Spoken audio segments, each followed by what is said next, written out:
Bonjour à vous, chers amis qui avaient une grande empathie, une grande hypersensibilité. Dans cette vidéo, je vais vous donner 5 conseils pour ne pas vous laisser influencer par les autres. L'influence, la définition du Larousse, c'est que c'est une action exercée sur quelqu'un. Cette action peut être positive ou négative. Si vous traînez tout le temps avec des gens super motivés, super inspirants, qui sont actifs et acteurs de leur vie, qui sont créateurs de leur vie, vous allez forcément vous laisser inspirer par ces personnes-là. Elles vont exercer une influence positive sur vous et vous tirer vers le haut. Il existe aussi des gens qui vous sont neutres et qui ne vous influencent pas vraiment. Ce sont un peu comme les PNJ dans les jeux vidéo, des persos non jouables en fait. C'est les persos auxquels vous allez parler dans les auberges, que vous allez rencontrer, auxquels vous allez demander des renseignements. Et sinon, il y a les personnes qui vous tirent vers le bas. Donc ça va pas être des mentors ou des gens neutres, ça va être des personnes qui vont exercer une influence qui est négative pour vous. C'est-à-dire qu'ils vont vous retarder, vous prendre votre énergie, qui vont essayer d'influencer vos choix, qui vont vous influencer à faire des choix qui ne vous correspondent pas. Donc je vais vous donner 5 conseils importants pour ne plus se laisser influencer vers le bas, tirer vers le bas. Mon premier conseil, ça va être d'établir des priorités dans la vie. Établir des priorités, ça veut dire avoir des objectifs de vie. Qu'est-ce que vous voulez atteindre, construire dans le futur? En quoi est-ce que vous voulez transformer votre vie plus tard? Je vous conseille de bien imaginer à quoi votre vie de rêve doit ressembler. Une fois que c'est fait, établissez des petits objectifs, des sous-objectifs, des petits paliers à atteindre. Et ça, c'est super important. Vous pouvez le faire avec l'aide d'un coach si vous le souhaitez, ou tout seul si vous y arrivez. Une fois que vous avez vos objectifs, vous pouvez établir un emploi du temps qui va être très précis, bien cadré et qui va comporter toutes les actions qu'il faut pour atteindre vos objectifs. Si je vous donne ça comme conseil pour ne plus vous laisser influencer, c'est juste que si vous avez vos priorités dans la vie, établir vos priorités c'est important. Si vous savez ce qui est le plus important pour vous et que chaque jour vous faites des actions qui vont dans le sens de ce qui est le plus important pour vous, les personnes qui essayent de vous influencer dans votre vie, ils ne pourront pas vous influencer sur le long terme. Peut-être qu'ils pourront vous faire perdre quelques minutes, voire 1 heure ou 2 heures de votre journée, mais c'est des personnes que, au bout d'un moment, votre sens des priorités reviendra.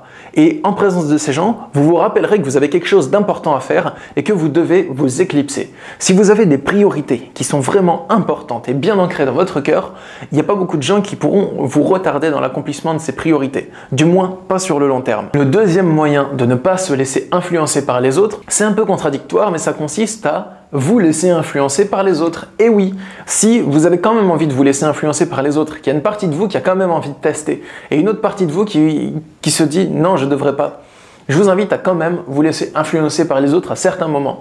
Prenons l'exemple d'un ami qui vous entraîne tous les jours dans des coups foireux. Tous les jours, il vient sonner à votre porte, il demande à votre mère « est-ce que votre fils peut sortir ?» Si vous êtes un ado, on va dire.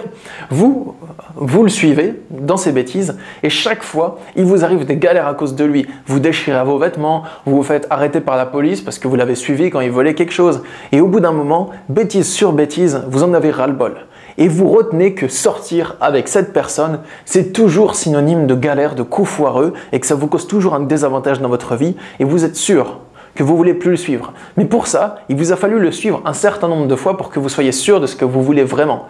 Des fois, se laisser influencer par certaines personnes, si vous hésitez entre le faire ou ne pas le faire, si ce n'est pas quelque chose de trop dangereux pour vous, si ça ne met pas réellement votre vie en danger ou si ça ne vous fait pas perdre quelque chose de très important, vous pouvez suivre cette personne et vous gagnerez par l'expérience de vie la certitude de ce qui est bon pour vous et de ce qui est précieux et cher à vos yeux. Troisièmement, s'entraîner à dire non. Parce que j'ai remarqué ce qui est étrange avec les personnes qui ont beaucoup d'hyper-empathie, enfin qui ont beaucoup d'empathie, d'hypersensibilité, c'est pénible de dire non. Et ce que j'ai remarqué d'étrange justement, c'est que quand vous dites non, certains autres comprennent peut-être. Je ne sais pas trop pourquoi, mais à certaines personnes, quand vous leur dites non, je ne veux pas, eh bien ils comprennent oui. Et ils disent allez, allez, et ils essayent d'insister pour vous influencer à faire des choses qu'au départ vous n'étiez pas vraiment chaud pour le faire, que ça ne vous met pas en joie, ça ne vous enchante pas. C'est comme si avec ces personnes-là, vous meniez une espèce de conflit pour savoir qui est-ce qui va gagner le droit de décision de ce que vous allez faire de votre après-midi, de votre journée ou de votre semaine de vacances. Face à ces personnes-là, je vous invite à vous entraîner à affronter ces influenceurs si nécessaire, c'est-à-dire à être ferme quand vous dites non, à vous dire oui à vous-même pour dire non, mais à rester ferme. Même si cette personne insiste un certain nombre de fois répété, il faut que la personne qui essaye de vous influencer comprenne que, comme le disait Einstein, lorsqu'on fait un acte qu'on fait plusieurs fois la même chose, c'est de la folie de s'attendre à un résultat différent. Il faut que cette personne comprenne que chaque fois qu'elle vous demande de faire quelque chose que vous ne souhaitez pas faire au départ, elle se retrouve face à un non. Parce que certaines personnes ont l'impression que s'ils vous demandent 5 fois de faire la même chose, au bout de la 5e, vous n'allez plus dire non, mais vous allez dire oui. Donc si nécessaire, essayez d'affronter les personnes qui vous influencent. Par exemple, comme des voisins bruyants, ou bien des collègues qui vous en demandent trop, ou bien des amis qui vous demandent beaucoup trop de services et que ça commence à vous ronger plus de temps que prévu dans la semaine. Et 4e conseil, pour arrêter de vous faire influencer par les autres personnes, affrontez vos peurs. Parce que si vous avez des peurs, on peut vous influencer facilement sur un système de peur-récompense. Il suffit qu'on vous donne quelque chose qui vous permette de fuir votre peur et on pourra vous influencer, vous manipuler assez facilement.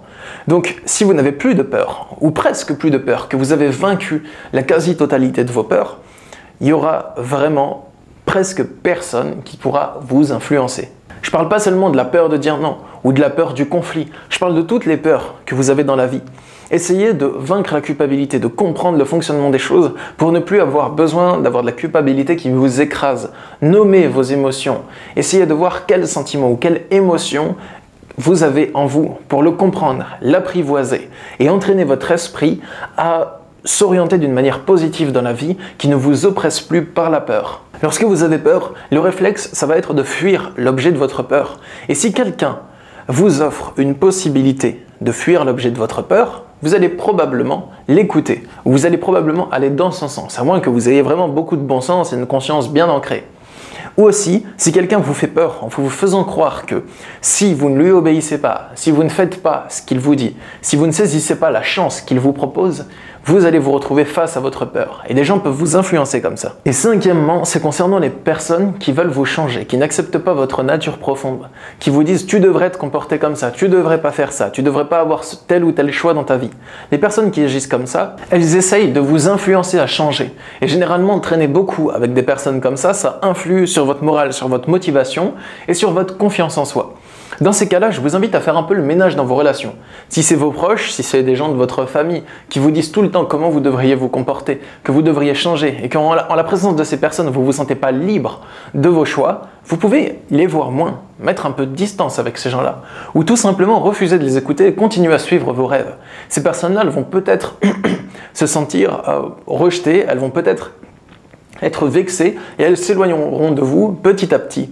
Moi, ça m'est déjà arrivé que certaines personnes me disent quoi faire, que certaines personnes, c'était même pas mes parents, me disent comment je devais me comporter. Et ces gens-là, je les ai pas écoutés, heureusement, parce que si je les avais écoutés, aujourd'hui, j'aurais pas du tout la vie que j'ai actuellement. Et ces personnes se sont naturellement éloignées de mon cadre de vie. Mais ce que je constate, c'est que quelques années plus tard, certaines de ces personnes reviennent me contacter et me disent que ce que je fais c'est cool, c'est inspirant, que ça les motive pour sortir de la vie salariale ou pour se lancer dans la réalisation de leurs rêves, donc moi je trouve ça vraiment cool. Et pour conclure cette vidéo, je vous dirais que ne pas se laisser influencer, c'est pas partout. On peut se laisser influencer par des personnes qui vous influencent positivement. Refusez les influences négatives quand vous les détectez du moins. Et accepter les influences positives, ça correspond à être davantage vous-même. Parce qu'une influence positive, c'est toujours quelque chose qui va vous tirer vers le haut. C'est positif pour vous. Une influence positive, c'est quelqu'un qui vous aidera à être encore plus vous-même, à croire en vous, à mobiliser les ressources nécessaires pour atteindre vos rêves, ou bien qui sera gentil avec vous, qui sera à l'écoute, une personne en présence de laquelle vous vous sentirez être davantage compris ou être davantage vous-même. Si cette vidéo vous a plu, n'hésitez pas à la partager sur les réseaux sociaux. Et aussi, sachez que je suis disponible pour des consultations de coaching et de sophrologie. Vous pouvez me joindre. Il y a mon site dans la description. Je consulte par Skype, au téléphone ou bien en cabinet. Je vous souhaite une belle journée et je vous dis à demain pour une prochaine vidéo. Au revoir.